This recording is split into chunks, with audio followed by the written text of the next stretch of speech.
Phew, excuse me. Hi, welcome to the live stream. Be answering your questions about mental health. Oh, here's my phone. I can find the questions. And yeah, let me know if you have any questions.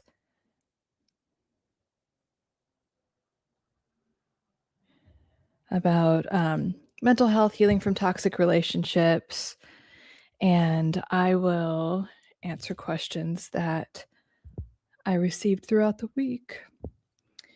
And one of our regulars on the live streams, Miss Priya, I'm going to pull up her question. And actually, I'll wait and see if she comes into the live stream. But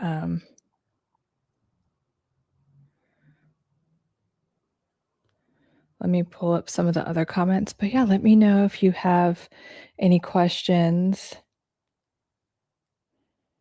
And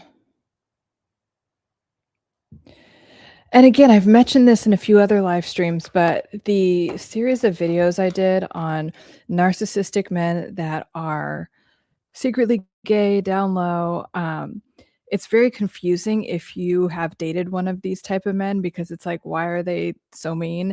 And it's because they are, I mean, all narcissists hate themselves. All narcissists have so much deep-rooted guilt and shame. But if they, you know, are secretly gay and they're suppressing a lot of stuff, which all narcissists are, it just adds another layer. And so they will date women and use you, literally use you as a supply to look a certain way, but they won't but they're not actually they actually, like narcissists don't have they do have the capacity, but they're not willing to have the capacity to look at themselves and experience true love. So, or just open themselves up in that way, because they are very afraid of intimacy. So it's going to cause a negative reaction, and they're going to take it out on you, unfortunately. But if you go on my Instagram, especially, and look at the comment section in those videos that I did about DL men that are narcissistic, it's wild. A lot of people, and they all say the same thing, like, oh, my boyfriend, husband was cheating on me with like sex workers of the same sex, like all this stuff, or would constantly put me down and say like, oh, you need to dress more feminine. And then when they did, they would put them down and say that they're slutty. And then, so it was just like a never win situation. And that is true with all narcissists. You're going to feel like you can never win. You can never make them happy. And even if you do everything and you're like completely quote unquote perfect, they will still abandon you, because their whole thing is, again, that fear of intimacy. So, and a lot of them have avoidant characteristics. So even if you perform to the nth degree, hi Miss Priya, I'm about to answer your question that you wrote. Even if you perform perfectly, they will find something to push you away, and that's just how it goes. So thank you. Hi, how are you? Hi, I'm doing well. How are you guys? Nice to have you on the live stream.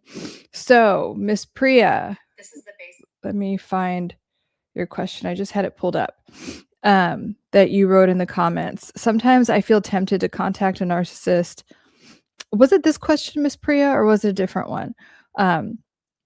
Sometimes I feel tempted to contact a narcissist or toxic person from the past and let them know that I finally figured out their games. I think you had a different question, but I'm actually going to comment on this here. And then, so after you've been doing your healing or you've disconnected from a toxic person, there is that urge to be like, yeah, I know what you did, or like, fuck you, like I'm doing better now. Or to just be like, I understand what you did, and I'm like resentful that you did that to me. I understand your games now. It's never going to go well. I mean, I feel like you should work with a therapist or even talk to a friend, do something to process that. But telling the person, it's not going to help. I mean, I've even had narcissistic exes ask me, am I a narcissist? And I'm like, what do you think? What do you think? You're watching all my videos, so what do you think?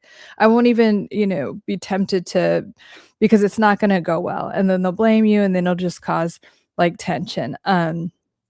Let's see. I asked about other people, asking friends, coworkers, and they don't want involvement, fearing they'll be the next victim. So that is a very common thing. So when people that are toxic, the people around them know.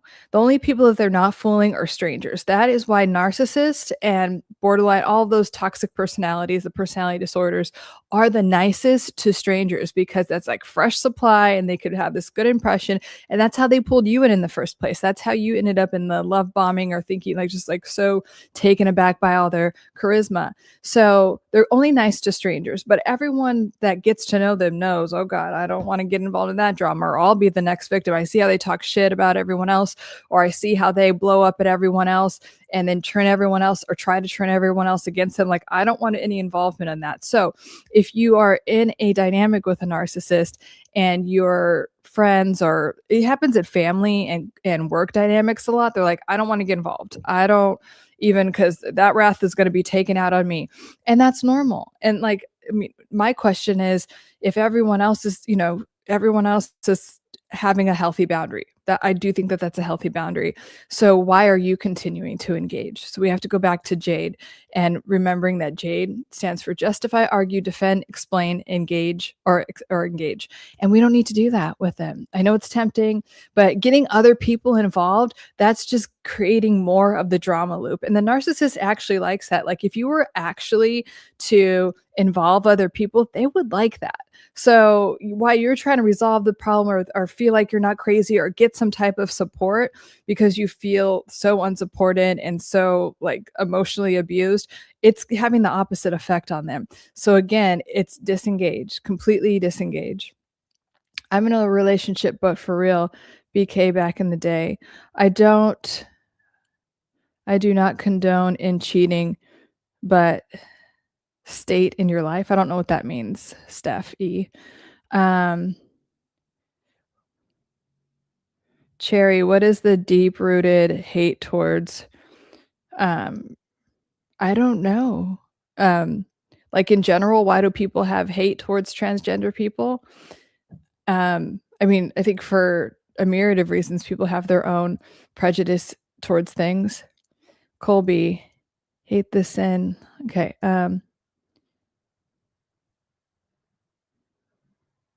Okay, so let me know if you guys have any questions about mental health. Miss Priya, did that answer your question?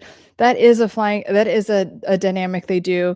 Like, if you get in a fight with a toxic person, they bring in what are called like their flying monkeys that will just like do what they, they're like the little minions that support the narcissist no matter what, until, their turn is up and they can't, until they get like chewed out by the narcissist. But even some flying monkeys, that's like a real addiction to abandonment and the own drama that they have. And no matter what type of abuse happens, they will still, oh my God, I have something in my eye, guys. They will still come in for more. They'll still try to get that narcissist approval, even if they're being very, very abused. It's called the cycle of abuse. I'm sorry, I have something in my eye, guys. But the cycle of abuse is an addiction. So like, when you see people, sorry, I left my window open. Hear the sirens. So when you see people in these really abusive relationships and you're like, oh, why don't you get out? Why are you putting up with that? Like, the other person that's the victim is also in an addiction loop to that dynamic and is wanting the whole like repair and closeness and thinking, oh, this will be the last time that happens. Hi, Peter. It's good to see you. Let me go back up for a second. Let's see. Rob. Hey, Rob. How are you? Good evening, Lauren. Please be respectful with your comments. Thank you, Rob, for saying this. This is a safe place to get professional feedback with mental health and toxic relationships. Thank you for saying that, Rob. I appreciate that. That's exactly the truth. And I create this. If you're new here, I'm just creating a safe space for you guys to, my light went out, to talk about and ask questions about mental health, toxic relationships, anything that you're going through, just to have this space. And sometimes people are like, can you make a video about this? And then I just thought like, hey, why not come on and answer your questions in real time? So that's what this space is for. If you get weird, I'll just kick you out and you'll like not even have access to my channel, which will be sad for you. Miss Priya, if toxic person insults me in front of others, they stay quiet. Yeah, why don't you, if they insult you in front of other people, you don't respond. Like you can literally walk away. So when a toxic person or a narcissist doesn't get a reaction, all of their shame implodes on them. Like if you just like look at them and like, and if you walk away and everyone else does, or no one says anything, then because they're looking for a reaction. Everything they're doing, they want a reaction. If you don't give them a reaction, they will stop. I mean, not all the way, but like at least temporarily, because they'll feel embarrassed. And, eventually we don't want to be in situations where we have those type of relationships. But in the meantime, if you can walk away, just like look at them and walk away, or don't say anything and be like, so blah, blah, blah, and then turn the conversation elsewhere. Michele 7574. What about the Lucifer effect in psychology? Are people going more towards the breaking point, psychologically speaking? Are they going more towards the breaking point? Well, okay, I don't know if there's any statistics on that, but what I will say is that there is so much more education around narcissistic behavior, any type of abusive behavior. So these people are being very exposed, and a lot of them still have their supply and their flying monkeys and everything. But I feel like the turnover rate for people healing from that and not enabling those type of people is shortening. That's why a lot of people are saying like the narcissistic collapse is, coming. And that's a real thing, because if narcissists don't have any supply, anyone enabling their behavior, then it kind of implodes and they have to look at themselves. And so, all this stuff about, there have been studies like it's a genetic thing. It's not a genetic thing in the fact that like they can't be healed from it. Like, not like you're a certain height and you're just going to be that height forever. It's like, maybe you're drawn to certain defense mechanisms, but you can heal those. They're just choosing to not look at themselves because they'd rather have other people to offload on and get enabled from. It's like I have to nip it head on. No, you don't, Miss Priya, you can ignore it. And I know you've been working on not being reactive to things, because when we are like reactive to things, like we can get in an addiction loop around being reactive, right? If it's in the comment section, if it's, with another person, we can be reactive. So if you can just break that feedback loop by deciding, okay, I'm not going to react to these things anymore. And when you are someone that doesn't react to those things anymore, you stop attracting that type of thing, because you're not available. And the other people, the toxic people that would do that, know that about you. So thank you, Rob. Thank you so much. Yes, taps. Yeah, and I go live twice a week, Wednesdays and Sundays evenings. So it's like if you want to hop on again, definitely put your notifications on. Appreciate that. Appreciate you, Rob. Myrnica, the older I get, the more distant I am towards people. Sometimes it's just not worth my time. And I think that's a very significant sign of healing. Like a lot of America, like a lot of people, when we are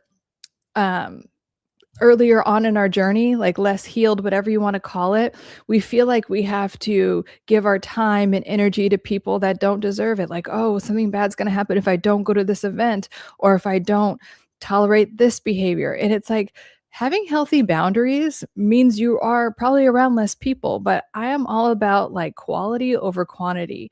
And I always tell you guys, your energy is so precious and your time is precious. You can't get more of it back. So only give it to people that deserve it. And when there's a synergy to it. And I say that about everything: the food you eat, the media you consume, the habits that you have, but the people that you're around, especially, make sure that you are getting the same type of love, support, peace, joy, whatever it is that you are so freely given, generosity, all of the things. So that's really important to remember. And I think that that's a good thing, America. I think that that's a great quality to have. And being comfortable by yourself is also a really important thing. So I celebrate that. Sunny, the answer is that person has a conflict within themselves. Yes, we talk a lot about that.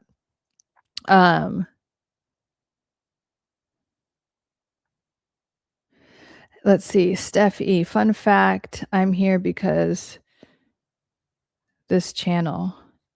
Good to have you, Steph E. Hey, Peter. Hey, Lauren. How goes it? It goes well. How are you, Peter? Been a while. Been dealing with a personal situation with my mom's health. I'm sorry to hear that, Peter. Overall, doing okay, but it's been hectic. Hope all is well. Well, I hope you're doing okay. I hope your mom's okay. And I hope that you're still, have all your boundaries around your family situation. Thank you for your vulnerability, Peter. You've talked a lot about that, and I hope everything is smoothing out and peaceful. Steffi, I was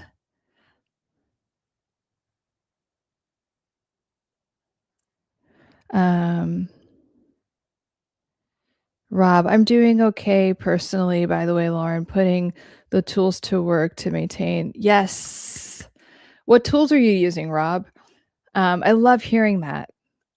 Good. And it's like when you start to implement these tools, like please be patient with yourself. So I teach a lot of neurological reprogramming tools because we have behaviors and patterns that they're just on autopilot and we could have learned them back in childhood, right? So we have to rewire our brain, recalibrate our nervous system to the state that we want to get the results that we want. And it really does work like that. When you change your mind, when you change the way you look at things, when you change the way you react to things, the environment around you changes. And your mind is really that powerful. So yeah, but it starts with, and it's kind of difficult. It can be difficult at first, and then it just becomes second nature. And you're like, oh yeah, I remember when I used to do that, and now I'm this way. I'm sorry to hear that, General. What's making you sad? Hi, Anna Wan. Am I saying that right? I'm sorry, Anna Vaughn. Hello, beautiful people. Is this really a safe? Of course, it's a safe place to talk. That's why I started live streaming on here, because I want it to be a safe place for you guys. So let me know if you have any questions. FTI, excuse me. I have OCD and just found out you got intuitive. And just found out, why is my eyesight? And just found out you get intrusive thoughts with OCD, and knowing this changed how I look at these scary thoughts. I get, which is a relief. Oh, okay. Yeah. Well, I'm glad that brought you relief. So, yes, OCD is part of like the anxiety spectrum. And so it can bring up intrusive thoughts, and you could start to believe those intrusive thoughts. So if you can just look at it and say to yourself, oh, I'm believing something that isn't real. I'm having these intrusive thoughts. You can think of them as someone, like it's someone in your house that you didn't invite, and you could be like, oh, you can leave because you don't belong here. So I'm believing this thing that's not true. I'm believing a lie. And just start with that. Like, okay, well, I'm allowing this thought to take over. Or maybe it's like part of your inner critic is like, oh my God, this is going to happen if we don't, touch the doorknob 3 times, or whatever it is. OCD shows up in a lot of different ways. I have a few live streams about that. But when you can, and it is possible, by the way, you don't need to be on a bunch of meds. You can tame your OCD. And even you saying, FTI, that you like having that information about those scary thoughts was a relief, that's an excellent sign. You can even create more momentum with that and separate that. You could do that with CBT or DBT work, and and all those things, both of those modalities help you understand that you are not your thoughts. You are not your emotions are energy and motion, so they're flowing through you. But if we can start with the thoughts, because the thoughts, if we decide to believe them, then they create emotions in us that we don't want. But if we have a thought and we're like, I don't relate to that, then, it doesn't do anything. Like if someone tells me, if I have an inner thought that's like, you have green hair, well, I'm pretty sure I don't, so it's not going to do anything. But if it's some other thing that's like, oh, maybe I'm going to buy into that. So I'm happy that you're here, FTI.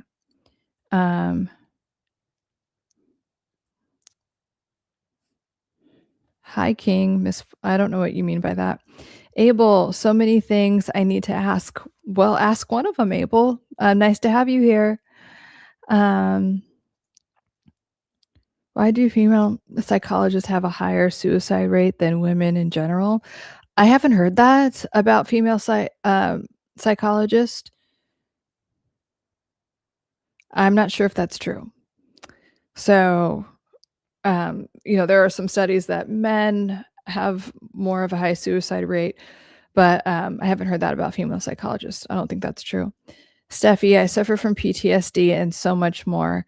Okay, well, yeah. What is your question? PTSD, and some people that have PTSD, by the way, actually have CPTSD, which means complex PTSD, which means it comes from like multiple things. So if you had a really chaotic childhood, you probably have CP. So it wasn't just one event. PTSD is about one event, like you got in a car accident that was traumatic. But CPTSD means that you just had an elongated period of time that was traumatic and that was difficult for your nervous system to deal with. Remember, all trauma is that you got too much of something or not enough of something. So, but those things can be very much alleviated and worked on. And it depends on where you are, because people ask about meds. If you really, really need to feel like you need to get on just to stabilize yourself, fine. But then you want to start to wean yourself off of those things. And really, if you have PTSD, I would really encourage you to work with a therapist or coach that knows what they're doing. General Kunta, I feel sorry for myself. I've stopped smoking weed. Great. Stopped drinking. Stopped masturbating, stopped gambling. I'm alone. I feel like I'm dying, but I don't have the balls to do anything. What should I do? Well, first of all, you're here. So you are getting there. And so when you stop all of these behaviors that are numbing you out, like congratulations for stopping the weed and smoking and masturbating and gambling, because a lot of those things are used as numbing behaviors to completely numb out. To all addiction is a way to numb out to the present moment and not deal with the present moment, because it's bringing up stuff that's been in your nervous system for a long time. So it's bringing up trauma or like feelings that you don't want to acknowledge. So that should be congratulated. You should definitely give yourself credit for that and celebrate that win. Like, hey, I'm not doing these numbing behaviors. So what's going to happen when you stop stop doing all those numbing behaviors is that you're going to have all these uncomfortable feelings come to the surface, and that is okay. I feel like a lot of times, well, I don't feel like, I know a lot of times when we have the uncomfortable feelings come up, it's kind of like, oh, I suck, and like you start judging yourself for it. There's no need to judge yourself for it. It's literally just your nervous system being able to finally digest things. So let that happen. Let it all come to the surface. Can you write about it? Can you do things to process it? Some of the best art in the world and music is created when people are in this space, honestly. So can you at least journal about it? Can you get those feelings? Remember, the word express means to press out. So when we are expressing things, we're literally pressing them out of our nervous system. General Kunta. So can you do that right now? That would be a wonderful place to start. And then the next thing I would do is start to consistently read and watch content about personal development and what it means to stop addictions. Maybe even look into like some 12 steps, just look into it, because a lot of 12-step stuff, there's and you could do it online. 12-step communities, they offer a lot of support. It's completely free and they're the nicest people. So those are 3 things that I would do first. And of course, showing up here. And then also working with someone. If you can, it'd be a really great time to work with someone, a therapist or a coach that you feel comfortable with. Steph E, you feel like you can't what, Steph E? Miss Priya, when I cut the narcissist type, they report to a family member or friend, and then the family member calls me, blaming me that they have to deal with the narcissist, and it's a cycle. Well, then take yourself out of the cycle. You can literally say, and this is a very common cycle, you draw a boundary with the narcissist, they complain to everyone, they rage, and then it's like, oh my God, and it's all your fault because like you're the black sheep because you're the one that has boundaries or you're the one that's not putting up with their shit. From there, Miss Priya, you have to say, because they're using the flying monkeys to try to manipulate and control your behavior, to not call them out or to not have the boundary. So from there, you need to say, draw the boundary, keep the boundary with the narcissist, but also say, I'm not engaging in this anymore. Literally, just say, I'm not available to be in this cycle anymore. But that's going to entail cutting people off, like literally stopping the whole dynamic. And even if they are family members, like having strict boundaries with family members, because remember, if everyone is choosing to be in this cycle and you don't want to anymore, that means you have to step out of it. Like I really barely talk to my immediate family because of it. I have a mom that's a narcissist. She would blame me and I'd trigger her for a lot of things. So, and I had to draw the boundary, and then she would call on my dad to like, or still does, or but not anymore because I haven't talked to her, like literally blocked everything. So she would have put my dad in the middle of it, and then my dad would be like, oh, you have to, and I would do it for a long time. And I'm like, I'm not doing this anymore. I'm done. Like it's just this horrible, toxic, stressful cycle, and I'm choosing to not be in it anymore. And it took them years, like to stand. Like she tried to still bring all her flying monkeys around, which she only has two. Like she only has my dad and my sister, but they were like, so it's very common. But if you decide to completely step out of the cycle, Miss Priya, that's how you're going to do it. And then you'll stop attracting it in other areas of your life. But it's painful because it's kind of like, okay, you're my family and I'm really trying to make it work with you, but they don't want to make it work. They want to continue this toxic cycle. The narcissist certainly does. And that's something to grieve. That's sad because you probably want peace and they don't. Randy, can I see your comment asking for a narcissist? Let me see. Did I miss it, Randy? I didn't see your first comment, Randy.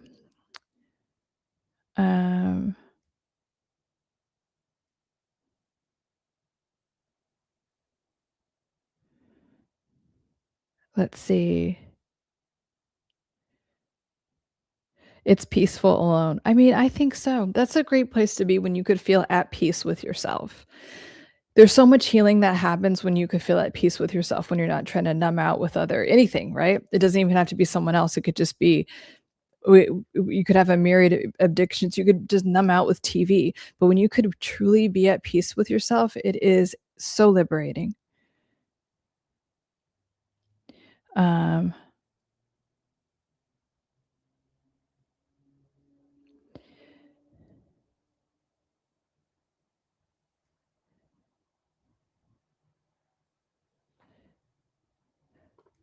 So Steffi, like, again, I'm creating a safe space, but you have to ask a question.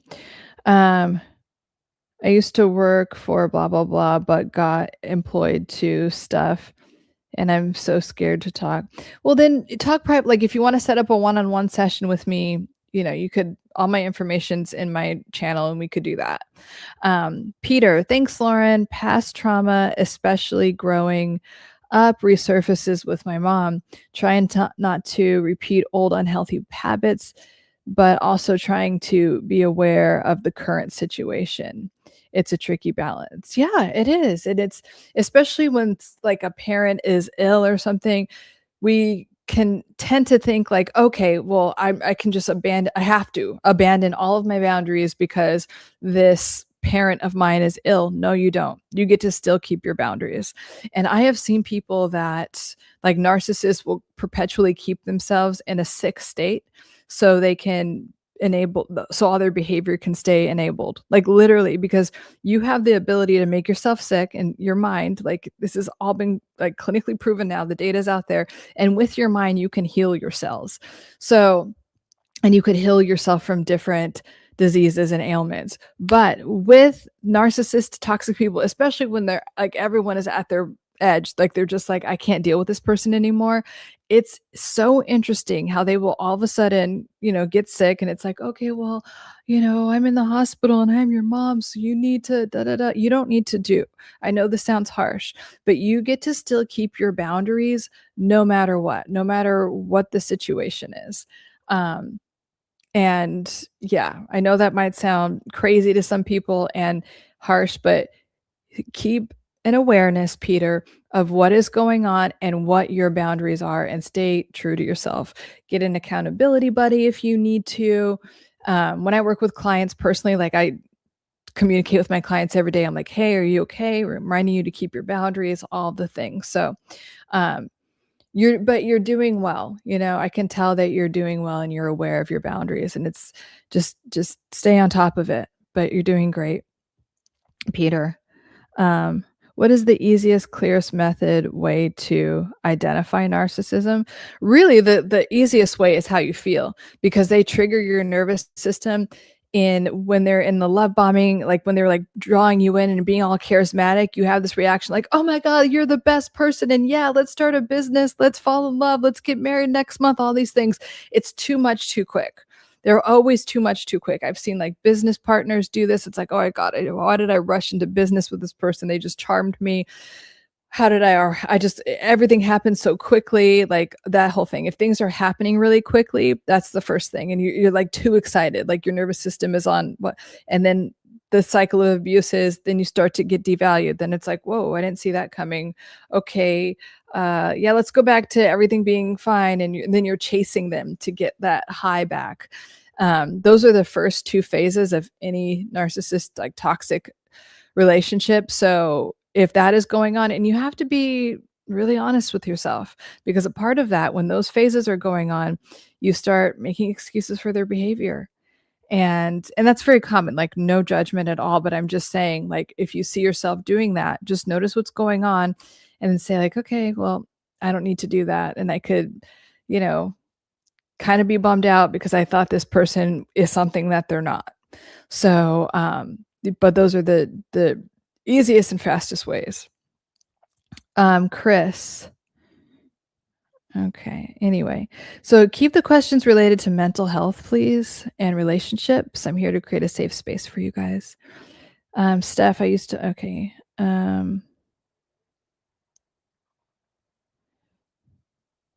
Yeah, again, like that's a safe space. If you have a specific question, please let me know. But Steph E, it sounds like you just need to have like a one-on-one session. Thank you, Samuel. Thank you so much.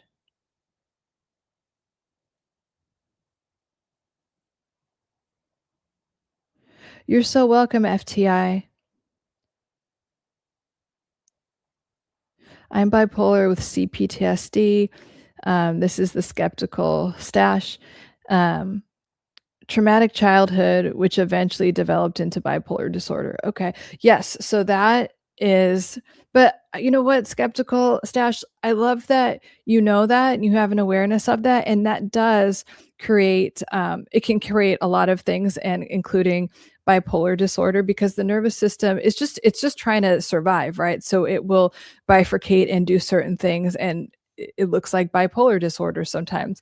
The more you heal, I hope you're working with someone and not just a psychiatrist that gives you meds, but like someone that can help you like rewire your nervous system in your brain around the CPTSD from childhood. And I do that all the time. I definitely have come from a background like that. So I'm telling you that it's possible. You can definitely heal from that. And so if you just keep working on yourself, inner child work is really great for that, for healing childhood stuff, childhood trauma. And but it sounds like you're on the right track if you are that aware.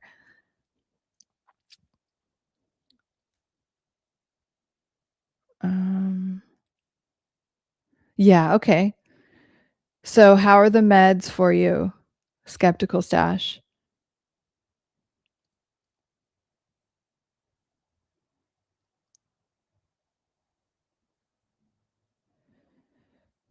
Um, the best thing I ever did was seek a diagnosis. Exactly. Tempted. Suicide a year ago. Psych ward. There's a way to find. Well, I'm so proud of you, Skeptical Stash. It really seems like you're on a healing journey, and I'm glad that you're here. It really is good to seek a sometimes I feel like people overdiagnose things, but a diagnosis can bring so much clarity to, "Oh, this is what's going on with me." Like, I forgot who was saying about their OCD. It's like, "Oh, now that makes sense. Now I don't feel like this victim, like I'm being terrorized by my mind. It's just my nervous system trying to cope the best way it can." And now I can, and your mind is very powerful and you have more power over your mind than you realize, especially if you've been traumatized for a long time, like in childhood, you don't realize how powerful your mind is because while your brain was being formed, all of these things were happening. But in adulthood, those things can be repaired, I promise you. Um, you'll never get the help that you truly need without, yes, absolutely. Mental health is such an amazing form of self-care. Like really doing the mental health piece is, we do the physical hygiene, we have to do the emotional and psychological hygiene. OCD, autism.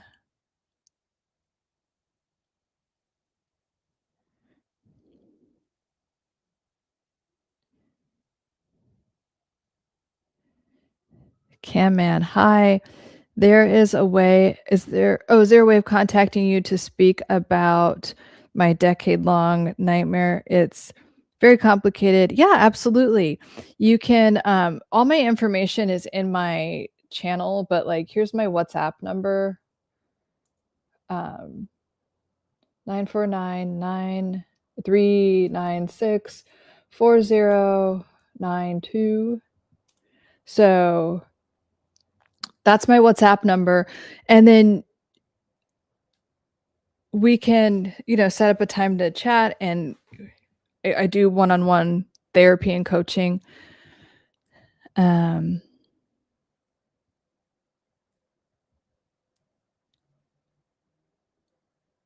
I would love to.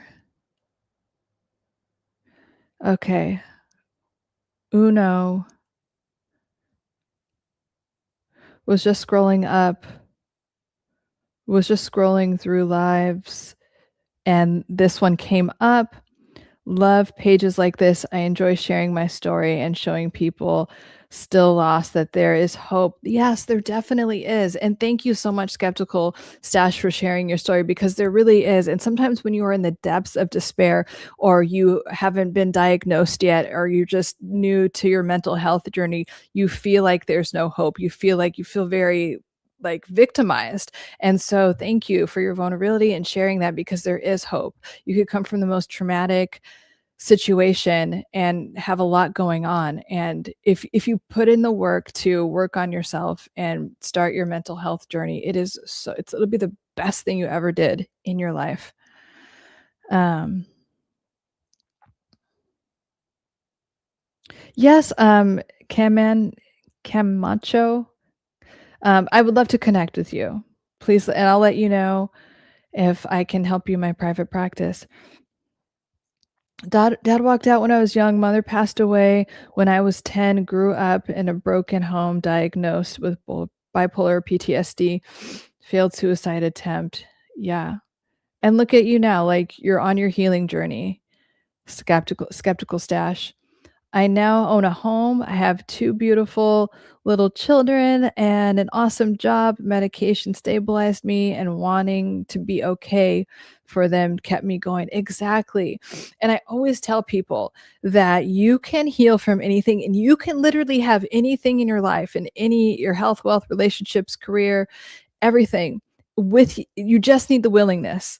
You just need to decide that you can have it, and you just need to stop arguing as much for your limiting beliefs, because the people that don't work out, like in my private practice, which is where the people that literally sit there and they're like, I'm giving them all the tools. I'm helping them, and they're like, "No, this is why this is gonna work. This is why this is." And it's like, it would be like me, who knows nothing about cars, going to a mechanic and being like, "Oh, that's not gonna work because of." It's like, you don't know, you haven't tried, you know. But some people are way more comfortable arguing for their limitations. So you just have to have the willingness and desire, and also belief that, like, hey, I have tried everything on my own, and now I'm going to try this because I want to be better. So happy for you, Skeptical Stash. I love that. Thank you for sharing that. How do you deal with a past breakup? Well, first of all, with breakups in general, the best thing to do is to focus on yourself, because your brain will have obsessive thoughts about the person no matter what in the beginning, like like, because you have this addiction feedback loop, and most of us don't like abandonment. So especially if you have anxious attachment, you'll constantly like loop back and think about the person. If you have avoidant attachment, what you'll do is like cut them off and be like, yeah, I never liked you anyway. And then you'll immediately start dating someone else, but you'll still like perseverate about them. And then you'll create the same dynamic in the new relationship. That's what avoidant people do. So the best way to heal from a breakup is to focus on yourself and really focus on your healing, and immerse yourself in self-care. Like, when I'm talk to my clients about this, I'm like, I need you to be obsessed with yourself, especially if it was a toxic relationship, because you gave all of your energy to this person that was just draining it. So can you bring all of that love and all of that attention that you so freely gave to this toxic person to yourself? Um, but the meds definitely leveled me out. Yeah, like meds are helpful to a lot of people. Some people I meet, it's way overdone. So if you're in a good place with them and you're doing other work on yourself, I don't think, like, not just meds, in my opinion, like, take meds, but also constantly be talking to someone. It really is helpful, more than you think. I'll have clients be like, "Oh, nothing's gonna come of this session," and they're like, "Oh my god," by the end, they're like, "Oh my god, I'm so glad I didn't cancel this. This was more helpful than I could have imagined." I have bitterness of all people I lost when I didn't have any control and can't fix it. I have bitterness of all the people I lost when I didn't have any control, and I don't really know what you mean, Uno. You mean like breakups? People like you lost, did they die? Um, do I have any advice on couple issues? Yeah, it depends on what the issue is. Can you elaborate more? Um,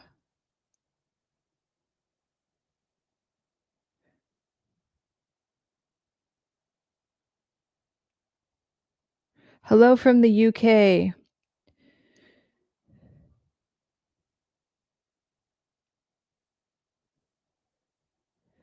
People have weird kinks. People have all kinds of weird kinks.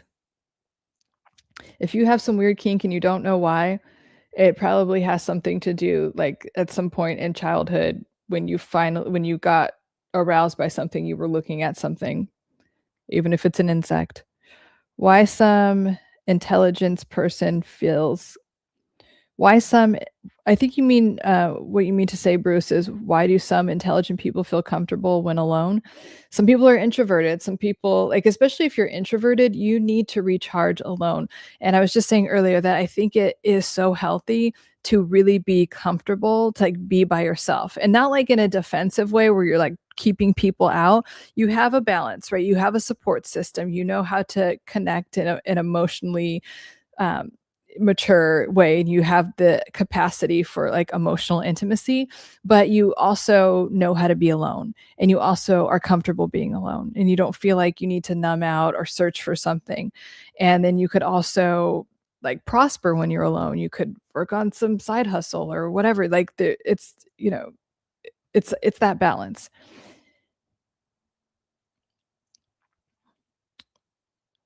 Um, let's see, breakups, partners, friends, and family that I can't talk to at all or feels distant. After Uno, are you saying that, like, after a breakup, you're upset that you don't have contact with these people anymore? And, I mean, sometimes if there's a breakup with with partners, especially, like, romantic partners, sometimes that's the healthiest thing to do. Um, like, the only time I would think that you need to really stay in contact with a partner is if you have a child with them, and that's for, co-parenting reasons. But why do you have the desire to continue to talk to people that you've broken up with? And then with friends and family, can't talk at all or there's distance. Well, if you have breakups with friends and family, it sounds like there's a pattern. So what and we take accountability for our behavior here. We take accountability so we could become the best version of ourselves, and we take accountability so we can heal. And we take accountability so we could stop the old patterns that we don't like in our lives. So, what I would ask you is what pattern do you have where you have these breakups with friends, family, and then they want distance? What is it? Do you have a temper? Do you have a hard time with accountability? There's something there, because it sounds like a big pattern and you want to have access to these people and they're like, "No, I'm keeping my distance." So what is the pervasive pattern for you? Miss Priya, when I bring up a issue to my friend, they say you seem always to attract problems. Well, and like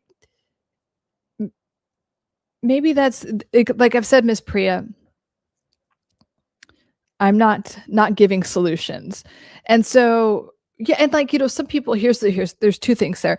Sometimes our friends, they're not therapists, right? So they don't have the solution. So they could get frustrated. Like they want the best for you. They don't want you to be suffering or uncomfortable, but it's like, I don't know what to tell you. So there's that, right? And a lot of times if people are, our friends or the people closest to us, that they're like, "Oh my God, this pattern again." Well, what part of it is your not fault, but like where can you take an accountability?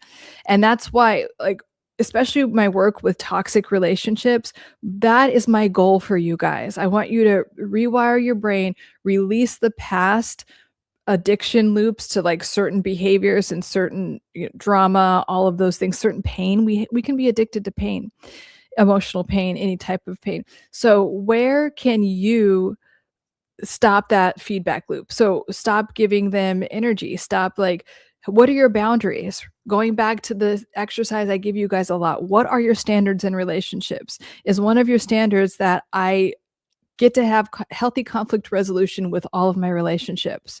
If that is one of your standards, you will no longer attract toxic people.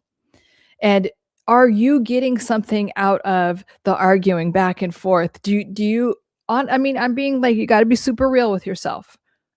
Are you getting some type of high off of the argument, off of getting upset, then the conflict resolution, then the back and forth? Like, I really want you to ask yourself that. And it's okay. There's no judgment at all, because you wouldn't be asking that question if you didn't want something to change, right? I think that deep down you have a desire for it to very much just be peaceful. So, Miss Priya, like, if your friend is saying that, I don't know if you're attracting problems, but is it like toxic people? Just because your nervous system is used to that. If we have toxic parents, our nervous system thinks that that's normal until we decide, hey, this isn't normal. And I want my normal baseline state to be peace and love, which is the opposite of toxic narcissistic people. So making that decision and then shifting from there. And really, really, really, in a very sincere way, write down what your new standards are for your relationships. We default to our standards, guys. So if you really don't have a tolerance for something, it really will not show up in your life. I promise you that. Um, let's see. Deco fall. Like, what do you suggest to an adult that was sheltered until he became an adult and suffered severe school bullying and has a lot of social anxiety at the moment. Can this be healed? It can absolutely be healed.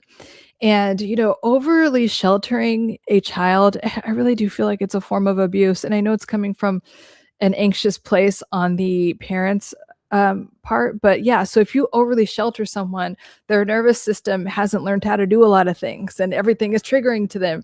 And then, some people like that, because they're socially awkward, can get bullied. And that's unfortunate as well, but it does create a lot of anxiety because your nervous system doesn't know how to cope with anything and like normal things. So that is a common response. It's a common trauma response to being overly sheltered. A lot of different anxiety things. So anxiety symptoms and syndromes, but it can be healed. But you have to, this person that you're talking about has to have the willingness to want to work on themselves. If you have the willingness, I don't know if you're asking for a friend, but yes, it can be. You just have to have the willingness. Let's see. Hi, John.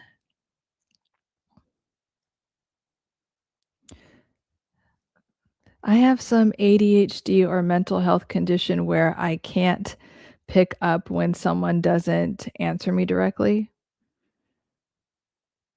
What? Miss Priya? I have some ADA or mental where I can't pick up when someone doesn't. No, that's not a. It sounds like you're just seeking a certain answer that you're not getting. There's no mental health condition about that. Um, Ironically, it's communication. What do you mean, Uno? Starkey.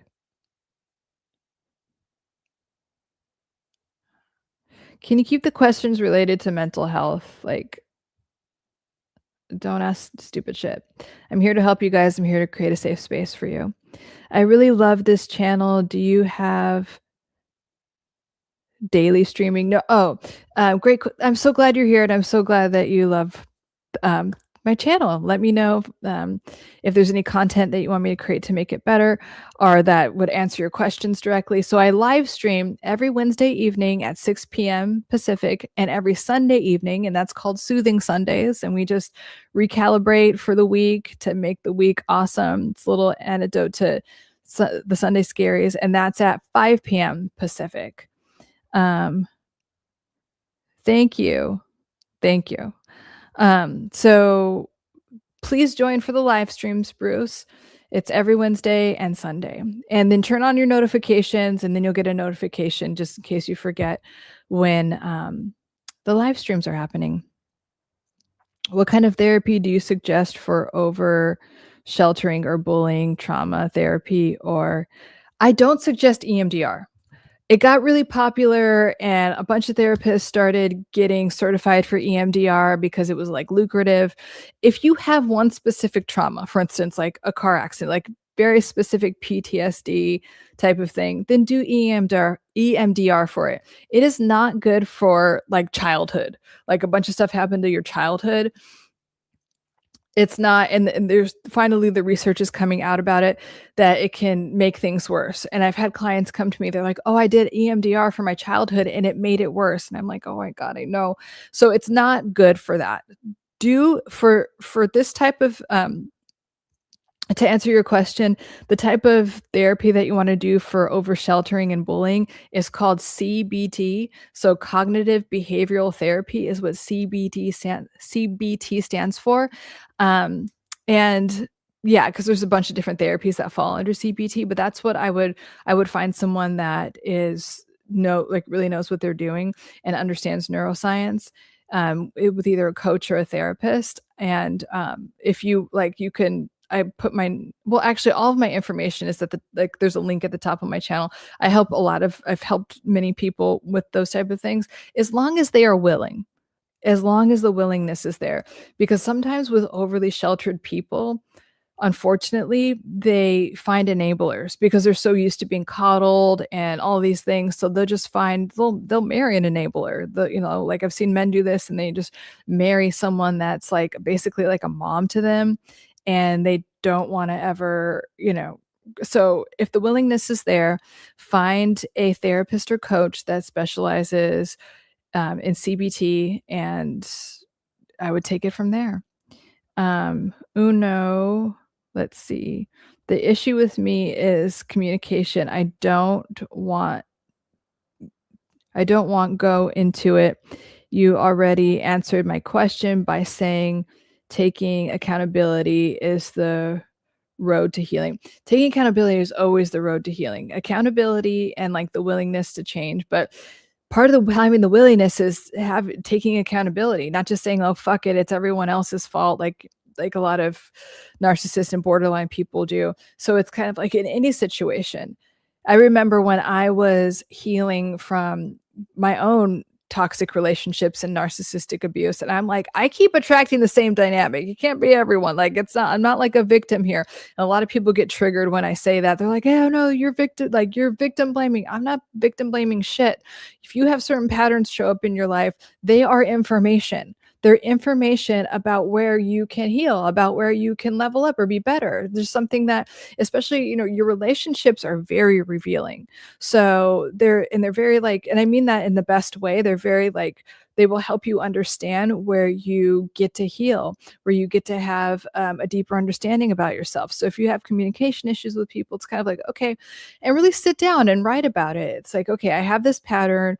What is the feedback that I'm getting? If people are being distant and don't want to talk to me, maybe they feel overwhelmed, maybe they don't feel heard, because if people that have responses are like, I can't anymore, it's usually because they've tried a lot of things and they just feel like hopeless about it. So can you circle back? Was there opportunities, Uno, where you could have listened more, or where you could have not reacted in maybe like a super inflamed way? Maybe there's an opportunity for growth in that area. FTI, I'll be watching from now on. I've learned a lot. I love the Belfast. Sorry. Oh, love from Belfast, Ireland. Oh my gosh. Hi. I'm Marcus. Hi, Marcus. Hello from Ireland. I love that. I love like meeting you guys from literally everywhere. Thank you for joining, Marcus, and I'm glad you learned a lot. That's what I'm here for, to support you guys in your healing journey. Can you give an example of CBT therapy? Can self-hypnosis help too? I would say if you're new to, the healing, and, you can go on YouTube and there's self-hypnosis stuff, but even with hypnosis stuff, especially when you're new to your healing journey, I would definitely do that with someone, because you need to integrate things. It's like at first, I know there's a tendency to want to do things yourself, but especially with what you're talking about, Deco fall, with the over sheltering and stuff, you should really work with someone. I would not recommend self-hypnosis at first, because that just requires a lot of self-awareness, and then you could get triggered by something, and then you're in a worse place because you're triggered and you don't know why. But if you're doing something in a guided way with someone and you get triggered, they can keep you on track. But okay, so that's the self-hypnosis part. To answer the other part of your question, CBT is a lot of CBT. The basis of it is understanding that it's called the ABCs: the antecedent, the behavior, and the consequence. So the antecedent is what happens before it's the trigger. And then the behavior is, so you have a trigger and then it causes you to act like whatever the behavior is. And then the consequence, what is the consequence of that behavior? So you work with someone, you identify all of those patterns, what the antecedent, what the behavior, and what the consequence is. And you go, okay, what is the new consequence that you want to have? You work from there. Okay, well, I want a life where I'm not triggered by things. I want a life where I don't have anxiety, all of the things. Those are basically the goals. That's the new consequence that you want. Okay. And then a therapist will be like, let's talk about the behaviors that you typically do. And then the therapist will be like, okay, can we start to replace some of those behaviors? Oh, and then you integrate those. And I'm giving a very simplified version because every person is so unique, but then you start to get into the behaviors. And then you go into the antecedent, which is like, oh, that thing that used to trigger you, Now it's like that emotional response isn't as intense because we're breaking that feedback loop. We're breaking that neural pathway and creating a new one that is rooted in peace. And in this case, not not as much anxiety as peace, but peace and like being productive and being like gregarious and being able to connect with people in the world, all of the things. To answer your question, disco fall. You're welcome, Uno. You're so welcome. Thank you for that's such a um, powerful question, Uno. And I feel like a lot of people are not brave enough to ask that. They're just like, they'd be like, yo, yeah, fuck everyone. Everyone's being mean to me. Like, even in the way you ask that question, you're already taking accountability. And from there, you can just deepen it. So you're very welcome. And also thank yourself. And yeah, maybe do that journaling exercise that I just recommended for you. Bruce, Laura. Actually, my name's Lauren. Hello. Hello, Bruce. Um,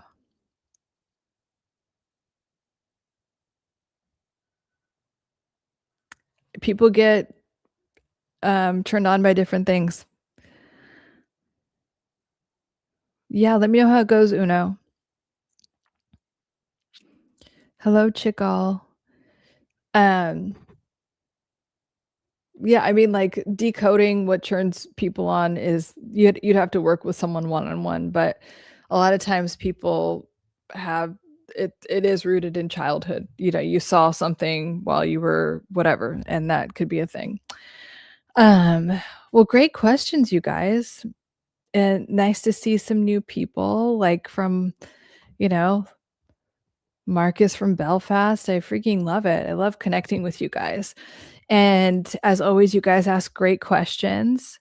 And I will be here on Sunday. And in the meantime, I make like shorts every day. If you follow me on TikTok and Instagram, and then here, like I make shorter videos.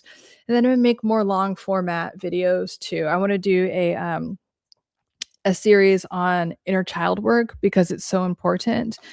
And especially the other reason I created these live streams is like because people reach out and they're like, I can't, you know, whatever, I can't afford it right now, type of thing to work with me one on one. So, you know, at least I could come here and answer your questions. And sometimes if there's a theme of questions, I'll make shorter videos about them. So I use a weighted blanket and rock myself to sleep almost every night.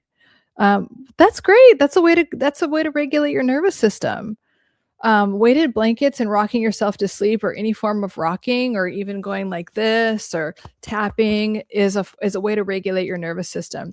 Another, and I have a few videos on this. They're in the night. I think the playlist is rewiring your brain for sleep. I go over EFT, which is tapping the meridian points in your body. They're like the places where you would get acupuncture, but they regulate your nervous system. So all of those things are wonderful ways to regulate your nervous system. I think that's very adaptive. Disco fall. Um, Thank you. God bless you too.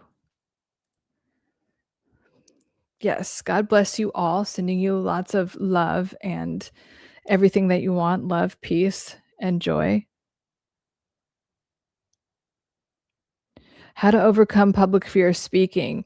Ooh, that's a good one. My course on overcoming imposter syndrome is really good with that. But you have to, I think, I mean, there's so many ways, but here's a few of my favorite ways to overcome public speaking is to practice it. And I mean, you could practice it in your mind as much as possible, then maybe practice it in front of a friend and then 5 friends, and then continuously do that. But the more you can visualize yourself giving it, just start with something that you love talking about, and then imagine yourself giving TED Talks. And I mean, like, just obsessively think about it is a very good way to train your brain to do that, and to train your brain to be comfortable and actually like doing it. And then the other thing I really think is helpful is to go, and you can do it online now, but I do think it's best to do it in person, is to do what's that called? The speech club. Why am I forgetting the name of the speech club? It's called oh, I gotta look it up. But you should definitely speech club. Do you guys know what I'm talking about? I used to do it. I've done it before.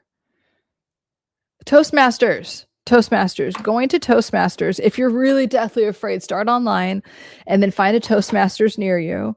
And that will really help. And not only you pay like $25 a month, it's something like that. And they give you feedback and you get more and more comfortable. Yes, Toastmasters. I think that those are two wonderful things to do. So you could do the mindset work, and then plus Toastmasters is a great place to start. Is it a sign of something? No, Disco, it's not. There's nothing wrong with you. I was just saying that I think it's a very adaptive way to regulate your nervous system at night. Think about this. People smoke a ton of weed, drink till they pass out, smoke, do all of these things to try to fall asleep, and you have a weighted blanket and you're rocking yourself to sleep. That is very adaptive. I really like that. It takes me, sometimes I have to work with clients a lot to get them to that place. So good for you. So there's nothing wrong with you. You can congratulate yourself for that. Chikal, working with my kids to learn how to decrease negative behaviors has been good but challenging. Nice.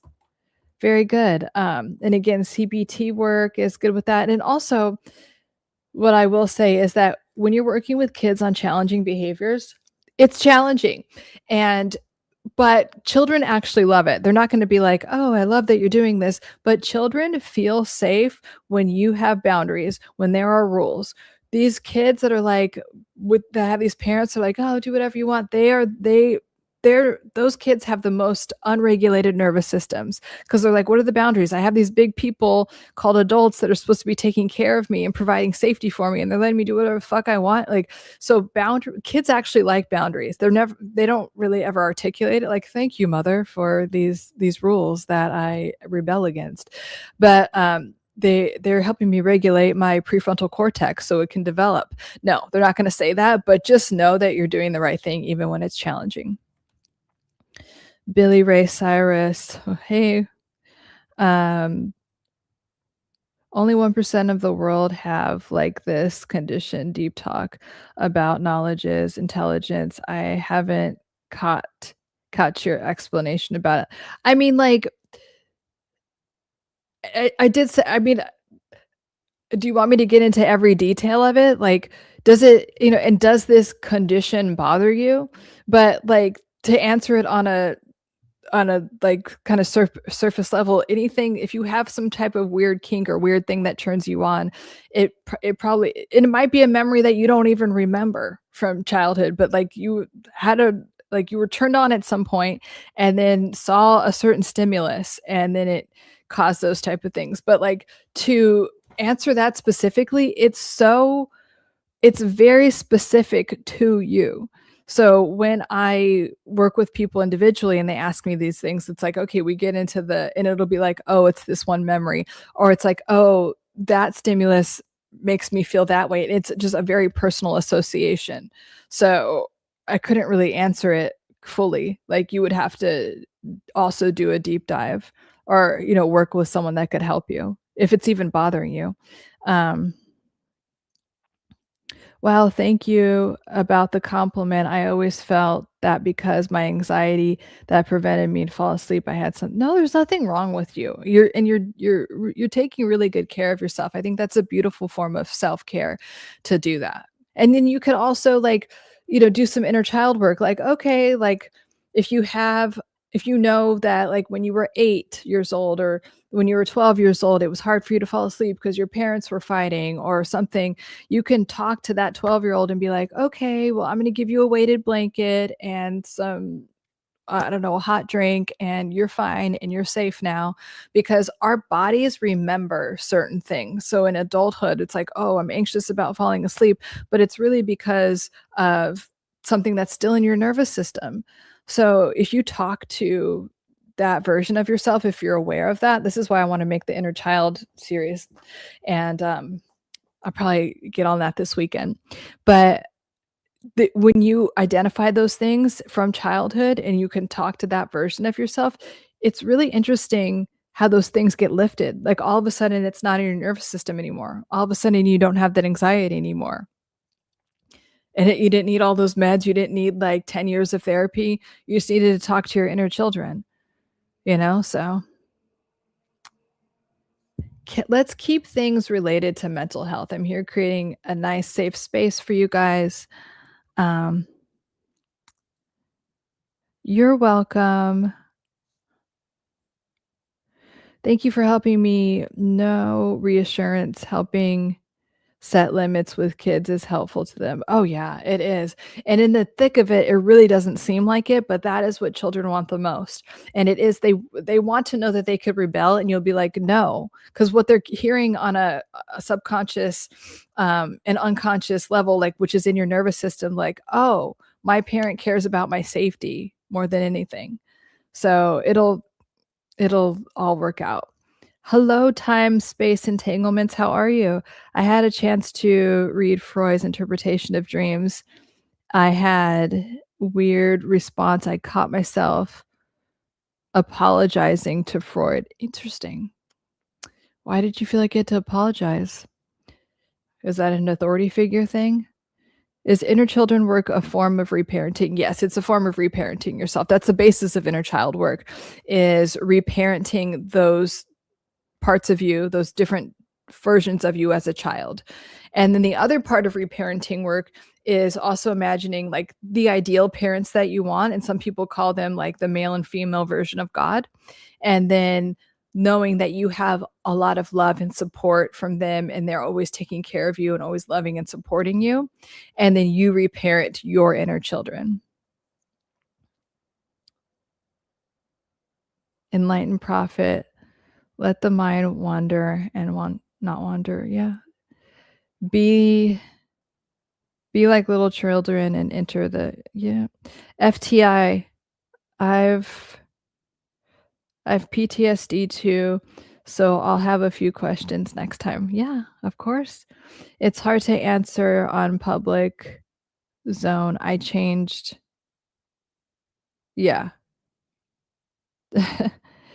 No, I know what you mean. It's just it's very specific in terms of those type of things, like the origin of them. And then also deciding like, does this bother? Is this something like you want to change? And a lot of times those things are hard to completely change. So insomnia being the worst symptom. It's after 3 here. Oh, where? Oh, yeah. Yeah, that's right. I was about to ask like what time it is. Insomnia can be cured. I mean, go look at I have a playlist about insomnia and falling asleep. The background is blue in it. And but I've helped so many people with insomnia, but every single client I've had that I've helped with insomnia, and I mean like they've tried every med. They've tried smoking a ton of weed and drinking, and they finally were like, "Listen, I've tried everything, and I know that my insomnia is related. It's in my mind. I'm finally there because I've tried every other outside solution." And then from there, we did neurological reprogramming techniques, and it was in a month, insomnia gone, health completely improved because, sleep is so important to our health. So everyone's health got better. It's one of my favorite things to help people with. But start with that playlist, FTI, and let me know if it's helpful.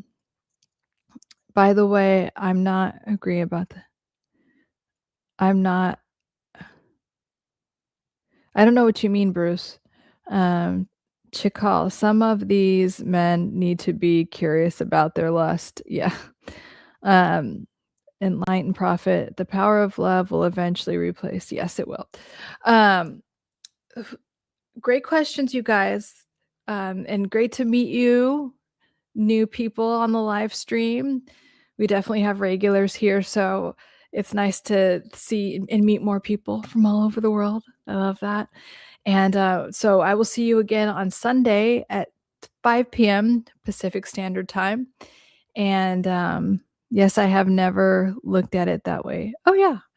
You're welcome. But yeah, insomnia is definitely something that you can release.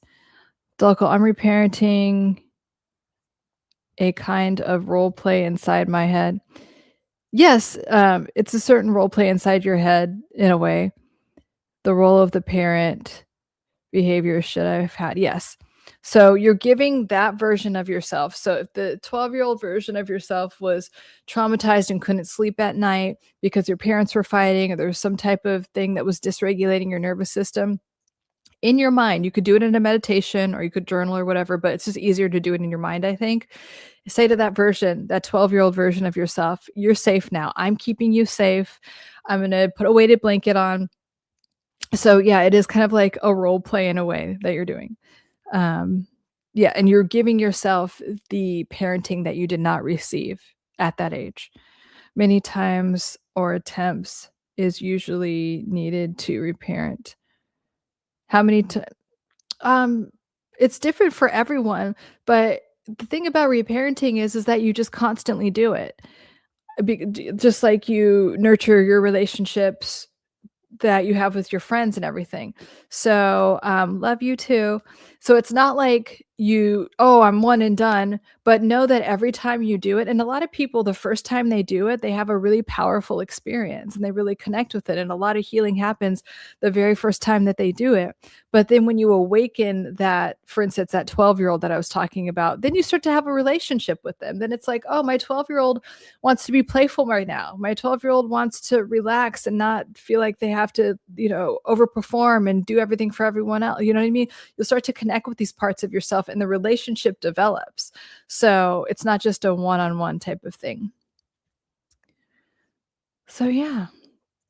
And I'll talk more about that on Sunday. Maybe I'll have a video out by Sunday on inner child work. I have to put that at the top of because it's so powerful. So you guys are inspiring me to finally make that playlist of inner child work and modalities. Would love to donate all this advice is gold. Oh, thank you. I thought Lauren feel the same with me. You're so welcome. I'm glad it was useful.